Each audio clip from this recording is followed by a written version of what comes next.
Muy buenos días a todos, bienvenidos, bienvenidas. Mi nombre es Horacio Urteaga y el día de hoy vamos a continuar con nuestros estudios en el Sermón del Monte.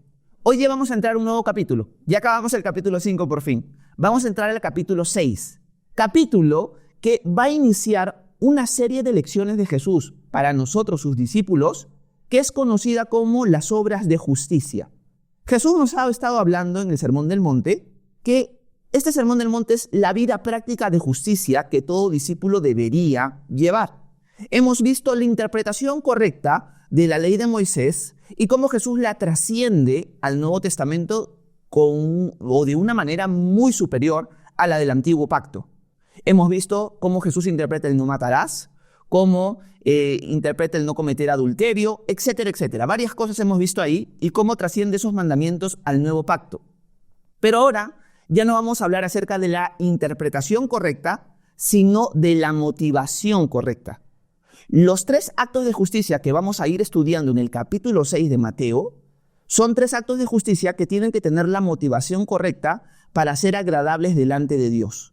Así que lo que vamos a hacer en estos momentos es leer el capítulo 6. Vamos a leer los primeros 3 o 4 versículos porque vamos a ver el primer acto de justicia. Jesús va a arrancar con un encabezado. El encabezado es importantísimo para nosotros entenderlo en esta mañana porque nos va a dar la perspectiva correcta de cómo deberíamos aplicar todos los cristianos durante la historia estos 3 actos de justicia que vamos a ir viendo semana o día tras día. Así que vamos a poner en pantalla Mateo capítulo 6 y vamos a leer solamente el versículo 1. Miren lo que Jesús le dice a sus discípulos ya empezando esta nueva sección del sermón. Dice lo siguiente: cuidado con hacer obras de justicia solo para que la gente los vea. Si lo hacen así, su Padre que está en los cielos no les dará ninguna recompensa.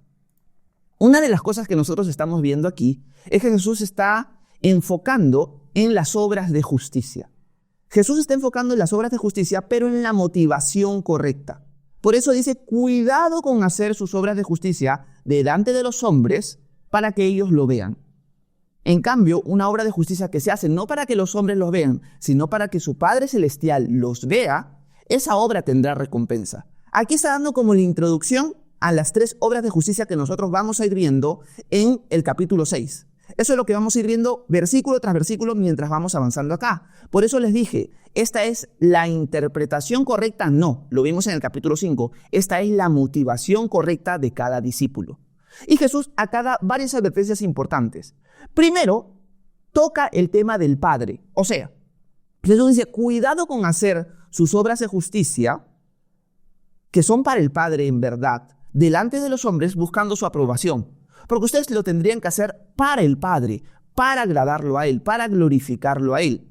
Pero el hecho de que Jesús hable acerca de su Padre que está en los cielos, está diciendo que esto que va a empezar a explicar en los siguientes versículos es solo y únicamente exclusivo para sus discípulos. Porque recordemos, cuando hemos estudiado el Sermón del Monte desde el versículo 1, yo les he empezado a decir, una de las cosas que tenemos que recordar con respecto a la ley de Cristo es que es para discípulos, es para hijos de Dios. Una persona que aún no es discípulo de Cristo, todavía no es un hijo de Dios, no ha sido adoptado como un hijo de Dios. Pero cuando tú ya das el paso de creer en Jesús como tu Dios y Salvador, tú te conviertes ahora en un hijo de Dios. Tú eres adoptado como hijo, como hija. Entonces, esto claramente nos muestra que Jesús le está hablando directamente a sus discípulos. Por otro lado, Jesús empieza diciendo cuidado. Cuando Jesús dice cuidado con hacer sus obras de justicia delante de los hombres para que ellos los aplaudan, para que ellos los vean, está mostrándonos algo importante, que quizás se descuida en una lectura rápida, y es lo siguiente. Si Jesús dice cuidado, es porque realmente debemos tener cuidado. En otras palabras, tú y yo somos propensos o podemos ser propensos a desviarnos en esta dirección. Es algo muy sencillo para el discípulo desviarse en la dirección de buscar el aplauso de la gente y no la gloria de Dios. Esto es algo que va a suceder mucho en nuestro corazón en el transcurso de nuestra vida y por eso Jesús nos dice a nosotros hoy, cuidado, ten cuidado, analiza si las cosas que estás haciendo para mí, ¿las estás haciendo para el aplauso de la gente o realmente las estás haciendo para mí, para mi gloria. Porque ustedes como discípulos tienen la propensidad por su pecado de desviarse en esa dirección. Por eso, cuidado. Una de las cosas que nosotros vemos en los evangelios, por ejemplo en el evangelio de Lucas, es que Jesús le va a decir a sus discípulos en algún momento en la barca, cuidado con la levadura de los fariseos y de los saduceos, que es la hipocresía. ¿Ya? Jesús le va a decir a sus discípulos, muchachos, los fariseos y los saduceos son en su mayoría hipócritas.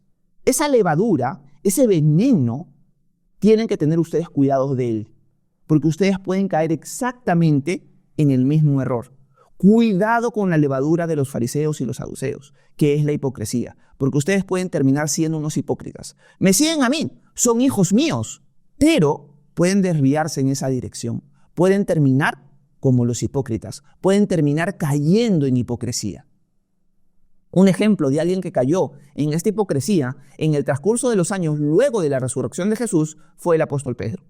Pedro fue alguien que en Gálatas capítulo 2, Pablo nos cuenta que por recibir el aplauso de los hermanos en la fe que venían de Jerusalén, en la iglesia de Antioquía se dejó de juntar con los hermanos de Antioquía que eran gentiles y que comían de todo, y se pensó a juntar con los hermanos de Jerusalén que habían venido de visita y solo comía alimento limpio según la ley. Por ejemplo, ya no comía cerdo, ya no comía conejo, ya no comía cuy, no comía nada de eso, porque la ley en el Antiguo Testamento, en el Antiguo Pacto, lo prohibía.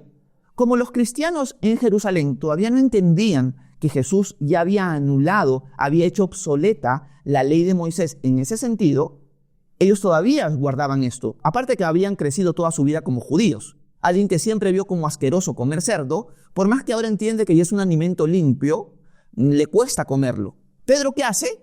Por el aplauso de ellos, empieza a juntarse con ellos y ya no se junta con los hermanos en la fe gentiles. Y Pablo se lo tiene que enfrentar y decirle, con tu ejemplo, estás desviando a los hermanos en la fe, que empiezan a entender que nuestro caminar con Cristo, que nuestra salvación, se trata de comida y bebida. O sea, párala, detente. Y le llama la atención con eso, porque hasta Bernabé, dice Pablo, había sido arrastrado por la hipocresía de ellos. Pedro sabía que eso ya no era así, pero como quería el aplauso de estos hermanos que vienen de Jerusalén, vienen de la capital, pues, empezó a juntarse con ellos. Si Pedro cayó en eso, Pedro es una joyita dentro del Nuevo Testamento, pero fue, por así decirlo, el primer apóstol en el sentido de liderazgo. Si Pedro, que fue uno de los hombres que caminó con Jesús 3 años y medio, cayó en esta hipocresía mucho tiempo después de verlo resucitado, ¿cuánto más nosotros el día de hoy? Por eso es que Jesús nos llama la atención con este primer versículo. Cuidado con estar haciendo cosas para mí supuestamente, pero que en verdad buscan el aplauso de la gente. Cuidado con eso. Jesús nos está llamando la atención porque tenemos que entender que somos propensos a irnos a esa dirección. Nunca digas, yo nunca voy a hacer eso, porque en ese momento es donde caes. Cuidado de ti mismo, ten cuidado de ti mismo. El que piensa estar firme, diría el apóstol Pablo, tenga cuidado de que no caiga. Así que tengamos la guardia alta, pidámosle ayuda al Señor y analicemos nuestro corazón. ¿Estoy haciendo cosas para el aplauso de la gente? Es más, yo podría tener que preguntarme esta mañana, Horacio, ¿tú estás haciendo lo que haces en TikTok por el aplauso de la gente o lo haces porque realmente quieres glorificar a Dios? Es una respuesta que yo tengo que responder. Es una pregunta que yo tengo que responder, mejor dicho. Porque puede ser que mi corazón en algún momento se desvíe en hacer live simplemente por haber más números, por tener más seguidores, por tener más personas en la comunidad de WhatsApp y decir, ay, mira cómo la comunidad de WhatsApp está creciendo, mira cuántos seguidores tengo en TikTok. Mi corazón se puede desviar en esa dirección y yo tengo que tener cuidado de no buscar el aplauso de la gente, sino hacer las cosas para la gloria de Dios. Así que es igual con cada uno de ustedes también. Así que analicémonos esta mañana y ahora leamos el primer acto de justicia que todo discípulo debería poner en práctica. El día siguiente y el día siguiente a este vamos a ver los otros más. Pero vamos a arrancar ahora con el primer acto de justicia, vamos a ponerlo en pantalla y ver qué es lo que Jesús nos dice con respecto a este. Déjenme ponerlo. Y vamos al versículo 2. Solamente vamos a leer el versículo 2. Dice lo siguiente Jesús. Cuando tú des limosna, no toques trompeta delante de ti, como hacen los hipócritas en las sinagogas y en las calles, para que la gente los alabe. De cierto les digo que con eso ya se han ganado su recompensa. Bueno, aquí una de las cosas que Jesús está haciendo es marcar el primer acto de justicia. El primer acto de justicia que Jesús está dando aquí es el dar limosna. Lo primero que tenemos que recordar es que el dar limosna era parte de la vida piadosa de todo judío. Los judíos tenían como parte de su piedad dar limosna al necesitado. ¿Qué significa dar limosna? En otras palabras, significa apoyar económicamente a alguien que tiene necesidad. Eso es lo que significa. Otras traducciones de la Biblia lo van a poner como cuando des al necesitado o cuando hagas misericordia. Así la traducen algunas Biblias en español. Así que el sentido principal es cuando tú ayudes al necesitado. Cuando tú ayudes al necesitado, tienes que hacerlo para glorificar a Dios de esa manera. Y tu Padre, que ve que tú lo estás haciendo en secreto, te va a recompensar en público. Eso es una de las cosas que Jesús está mostrando aquí. Vamos a volver a leerlo, vamos a volver a ponerlo en pantalla para reafirmar esto. Y miren eso, cuando tú, está hablando cada uno de los discípulos, des limosna, no toques trompeta delante de ti, como hacen los hipócritas en las sinagogas y en las calles, para que la gente los alabe. De cierto les digo que con eso ya se han ganado su recompensa. Es interesante que una de las personas que hacían eso eran los religiosos. O sea, cuando Jesús dice, no lo hagas como los hipócritas, está diciendo, no lo hagas como esos religiosos. Se está llamando a los religiosos de la época hipócritas. ¿Qué es un hipócrita? Alguien que tiene una máscara. Alguien que por fuera muestra algo que por dentro no lo es. Por eso Jesús dice, cuando tú des limosna, esto implica que tú tienes que dar, que tú tienes que ayudar al necesitado. No lo hagas como los hipócritas, que tocan trompeta delante de las plazas. ¿Para qué? Para que la gente, wow, mira cuánto está dando. Uy, mira, qué piadoso. Porque Jesús dice, si ustedes hacen exactamente lo mismo, ya tienen su recompensa. Ahí está. Esa es su recompensa, el aplauso de la gente. Nosotros como discípulos tenemos que apoyar al necesitado, pero nunca hacerlo como los hipócritas. Tendríamos que recordar y analizar que las redes sociales son un impulso para nosotros de ir en esa dirección. Ustedes saben que hay un montón de casos de gente que graba videos para Facebook, Instagram, TikTok, etcétera, etcétera, que supuestamente le están dando comida a alguien que necesita, están haciendo ayuda social, etcétera, etcétera. Pero de ahí se descubre que en verdad todo eso estaba armado. ¿Por qué? Porque lo único que hacen es buscar el aplauso, los likes de las personas. Eso sucede el día de hoy, pero de una manera masiva, gracias a las redes sociales o por culpa de las redes sociales. Pero en verdad no es por culpa de las redes sociales, porque es el corazón del hombre el que hace eso. Las redes sociales no te obligan a hacerlo. Tú lo haces porque en tu corazón deseas el aplauso de las personas. Por eso Jesús nos llamaría la atención en este momento diciendo lo siguiente. Ustedes tienen que, como discípulos, ayudar al necesitado. Ese es un acto de justicia. Cuando ustedes lo hagan, porque lo tienen que hacer, son mis discípulos, no lo hagan como los hipócritas, que quieren que toda la gente los aplaude. No, no lo hagan así.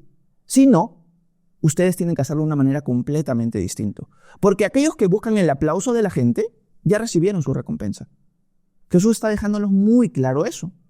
Un ejemplo bíblico de alguien o de un grupo de personas que cayó en ese error fue la familia conocida como Ananías y Zafira. Dos esposos que conocen al Señor quizás en el tiempo luego de la resurrección de Jesús, cuando los apóstoles estuvieron predicando a partir del día de Pentecostés. Ellos tenían terrenos y la iglesia en este momento está como en una especie de avivamiento que vende las cosas y las comparte entre todos. Están en un éxtasis, en un avivamiento en este momento que llegan al punto voluntariamente de vender sus propiedades y apoyarse económicamente para todos estar en Jerusalén durante ese tiempo y alabar al Señor, conocerlo más, etcétera, etcétera. Ananías y Zafira dicen, bueno, vamos a venderte un terreno, pero vamos a decirle a la iglesia que lo hemos vendido por tal cantidad de precio. En verdad lo hemos vendido por más, pero vamos a decir que lo hemos vendido por menos y vamos a decir, este es el precio total del terreno. O sea, en buena cuenta, hemos dado todo el dinero del terreno. Van y le traen a Pedro esa ofrenda. Y Pedro, guiado por el Espíritu Santo, dice, pero Ananías, ¿realmente tú vendiste ese terreno a este precio? Y Ananías, sí, yo lo vendí, he dado todo. Y Pedro dice, pero ¿por qué mientes a Dios? ¿Por qué mientes al Espíritu Santo? Nadie te ha pedido plata. Nadie te la ha pedido, Ananías. ¿Por qué quieres engañar a Dios, blasfemar contra Él de esta manera? Ahora, por tu pecado, vas a caer muerto. Y Ananías muere. Luego llega Zafira y Pedro le pregunta exactamente lo mismo. A ver si Zafira se arrepiente o la conciencia le remuerde. Y Ananías también dice, no, sí lo vendimos, hemos dado todo lo del terreno. Y Pedro dice, miren, ahí vienen los hombres que han enterrado a tu esposo, ahora te van a enterrar a ti. Y Zafira también muere. ¿Y el pecado de ellos cuál fue? Exactamente el mismo pecado que Jesús está tocando aquí. Querían el aplauso de la iglesia. Querían que la iglesia los aplaudiera. Miren qué piadosos, qué dadivosos son. Ellos no lo hacían para glorificar a Dios. Pedro les dice, nadie les ha pedido dinero. Si ustedes daban la mitad del terreno, si ustedes daban un 10%, si ustedes daban un 1%, gracias. Dios va a estar feliz de su apoyo. Pero nadie les dijo que lo hicieran. Pero ustedes están haciendo algo muy distinto. Ustedes quieren el aplauso de la gente. Por eso están mintiendo y con eso le están mintiendo a Dios. Ese es el pecado en el cual muchos de nosotros podemos caer. Y es el pecado en el que muchas iglesias caen el día de hoy. Esto nos muestra un principio, que hacer una obra para el Señor, si lo hacemos con la motivación incorrecta, no sirve de nada. Horacio, ¿sabes qué? Yo salgo a evangelizar todos los días de la semana y mando fotos para que la gente me vea cómo yo estoy evangelizando con mi Biblia en la mano, etcétera, etcétera. Estoy poniendo un ejemplo un poco exagerado quizás, pero si tú lo estás haciendo así, tú dices, no, yo salgo a evangelizar todos los días, estoy glorificando a Dios de esa manera, pero lo haces para el aplauso de la gente, te cuento que no sirve de nada. Todo lo que tú hagas supuestamente para la gloria de Dios, pero en el fondo, en tu corazón, lo estás haciendo para que la gente te aplauda, es un servicio que Dios no lo toma como algo agradable. No es una ofrenda de olor fragante para el Señor. Así que analicémonos esta mañana cómo estamos con eso. Las cosas que estás haciendo supuestamente para Dios, ¿lo estás haciendo para Dios realmente? ¿Lo estás haciendo para halagarlo a Él, por agradecimiento a Él, por amor a Él? ¿O lo estás haciendo para que los demás te vean? Yo recuerdo que en algún momento en mi vida conocí a alguna persona que me dijo, antes de que yo fuera maestro, antes de que yo enseñara la Biblia, antes de que fuera pastor siquiera, y me dijo, yo quiero ser pastor. Y yo le digo, sí, mira, ¿por qué? Es que a mí me gusta estar delante de la gente y que la gente me vea enseñar y todo eso. Y en su comentario me hizo ver algo. O sea, su deseo de ser maestro era para que la gente lo vea. No era para nutrir a la gente, no era para servirla, sino era centrado en él. Y yo dije, yo no quiero eso. O sea, primeramente yo no quisiera ser maestro y pastor, decía yo en ese tiempo, porque es mucha responsabilidad. Yo detesto la responsabilidad. Creo que la mayoría de hombres tiramos para ese lado siempre. Entonces, no, yo prefiero, si Dios me llama, yo ser el ujier, el que reciba a la gente con una sonrisa en la iglesia, ¿no? Yo no quisiera ser el que enseña, tengo que preparar enseñanzas, tengo que ser responsable delante de Dios de lo que estoy enseñando. No, ahí nomás, gracias Señor, yo no quiero eso. Y Dios dice, perfecto Horacio, te voy a llamar a eso. Pero ya dejando ese ejemplo de lado, la motivación de esta persona que conversaba conmigo era una motivación equivocada. Y podemos estar haciendo muchas cosas por la motivación equivocada. Por lo tanto, Jesús nos corrige en estos pequeños versículos de esta manera. Si estás haciendo algo para el aplauso de la gente, termínalo, córtalo ya, o cambia tu perspectiva de una vez. Pídeme ayuda y pídeme la ayuda para que tú con lo que haces puedas glorificarme a mí y no a buscar el aplauso de la gente. Y segundo, una de las cosas que estamos viendo es que un acto de justicia que todo discípulo tiene que hacer es ayudar al necesitado. Alguna persona que está pasando necesidad, tu iglesia local si está pasando necesidad, apoyarla económicamente. Estamos llamados a eso, pero nunca para buscar el aplauso de las personas. Terminamos con los últimos 2 versículos y veamos cómo termina Jesús esta enseñanza. Denme un segundo, vamos a ponerlo en pantalla. Y miren lo que dice en el versículo 3 y versículo 4. Dice Jesús, pero cuando tú des limosna, asegúrate de que tu mano izquierda no sepa lo que hace la derecha. Así tus limosnas serán en secreto, y tu Padre que ve en lo secreto te recompensará en público. Bueno, aquí Jesús termina esto y dice, pero ustedes, cuando den su limosna, tienen que ser distintos a los hipócritas, a los religiosos.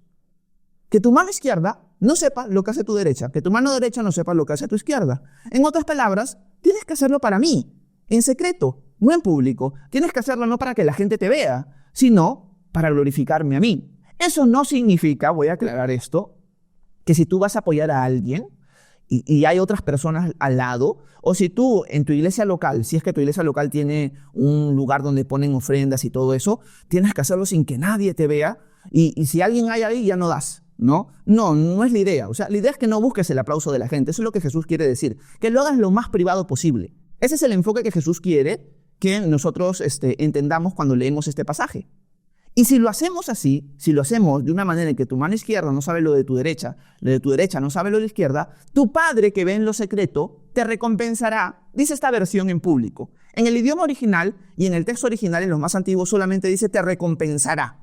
Por lo tanto, tenemos una promesa de parte de Dios si ponemos en práctica este acto de justicia. La promesa es que nuestro Padre Celestial nos va a recompensar por ayudar al necesitado. Si nosotros leyéramos Proverbios, si nosotros leyéramos otros pasajes que por falta de tiempo no vamos a poder leer, veríamos que el Señor siempre promete a su pueblo que por ayudar al necesitado, en verdad lo están ayudando a Él y que Él no va a dejar de agradecerte y recompensarte por la ayuda dada. Si tú ayudas al pobre, estás ayudando al Creador. Si tú ayudas al pobre, el Señor te va a honrar a ti por ayudarlo. Así que tenemos una promesa aquí. No solamente un mandamiento, sino también, qué loco es esto, ¿no? Me pongo a pensar en estos momentos lo siguiente. Qué hermoso es Dios, porque Dios nos manda algo y por ser nuestro Señor lo obedecemos, independientemente si nos va a ir bien o mal por hacerlo. Ojo, pero aparte, el Señor dice, mira, yo te voy a mandar algo y como tú me obedeces, es más, yo te voy a recompensar. Dios no tendría por qué hacerlo, pero Dios nos promete recompensas a nosotros si nosotros lo obedecemos en esta área. Para empezar, la promesa y la recompensa es espiritual. No necesariamente significa, y esto cae en muchos maestros de la prosperidad, decir lo siguiente, ¿no? Si tú ayudas al necesitado, aunque no van a decir eso, ¿no? Si tú ayudas a esta iglesia y le das al Señor, le das a Dios, Dios te lo va a multiplicar.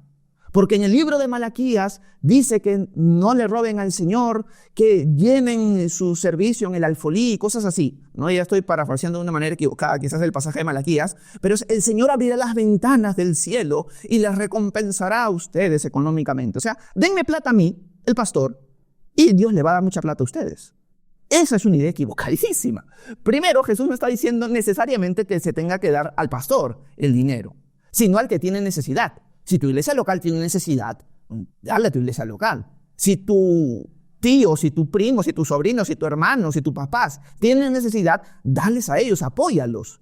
En eso estamos reflejando el corazón de Dios, quien siendo rico, diría Pablo, se hizo pobre para que con su pobreza nosotros ahora seamos enriquecidos, hablando de su humanidad, su muerte y nuestra salvación. O sea, reflejamos el carácter de Cristo cuando apoyamos al necesitado, así como Él se despojó de todo para apoyarnos a nosotros, los necesitados. Así que el contexto es ese, ayudar al necesitado, independientemente de quién sea. Ese es nuestro llamado. Y el Señor nos promete recompensas. Las recompensas no, en este contexto, son materiales, sino son espirituales. Es acumular tesoros en el cielo, lo vamos a ver más adelante. Pero así como podemos acumular tesoros en el cielo, por ayudar y obedecer al Señor, y el Señor nos lo da de una manera grandiosa, porque no debería hacerlo, también podemos perder riquezas. También podríamos salvarnos como por fuego, como diría el apóstol Pablo. El apóstol Pablo dice lo siguiente, y con esto quiero ir ya hacia el final, porque como siempre volé en tiempo. El apóstol Pablo dice que en el día final habrá dos tipos de cristiano.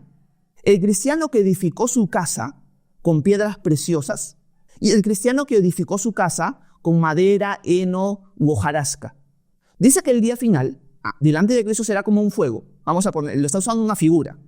Y aquel que construyó su casa sobre piedras preciosas, la casa se va a mantener intacta.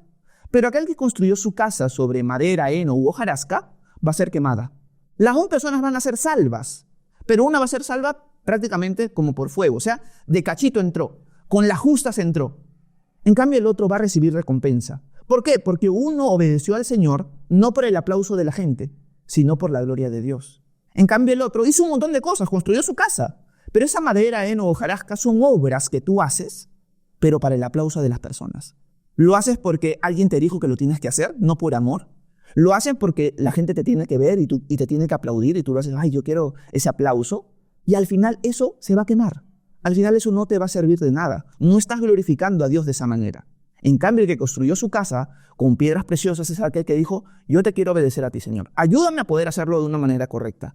Ayúdame a examinarme, porque tú dices, cuidado, Horacio. Así que tengo que tener cuidado de no estar haciendo las cosas para el aplauso de las personas. Si yo lo hago así, lo hago para la gloria de Dios, voy a recibir recompensa. Y mi Padre, que ve en lo secreto lo que hago, me recompensará. Así que yo los animo a cada uno de ustedes a tener la perspectiva correcta de las maneras en las que sirven y glorifican a Dios. En este caso específico, en la ayuda al necesitado. Hay muchos ejemplos de ayuda al necesitado y los principios importantes, como esta viuda que da un pedacito de dinero en el templo y cómo Jesús la alaba por eso. Hay un montón de ejemplos en la Escritura, pero el ejemplo perfecto es Jesús, quien siendo rico se hizo pobre para que con su pobreza ahora nosotros seamos enriquecidos. Y lo hizo simplemente porque nos ama, no lo hizo por nada más. Así que ese es el principio importante que tenemos que poner en práctica a partir de hoy. Entender que un acto de justicia es ayudar al necesitado, pero también de que lo tenemos que hacer para la gloria de Dios y no para el aplauso de las personas. Espero que este tiempo haya sido de edificación para ustedes, que me haya podido dejar entender en estos pequeños 4 versículos que hemos visto esta mañana. Y si tienen preguntas, dudas, comentarios, por favor háganmelo saber, que con gusto voy a intentar responder sus preguntas a continuación. Muchas gracias por su atención, que Dios los bendiga a cada uno de ustedes.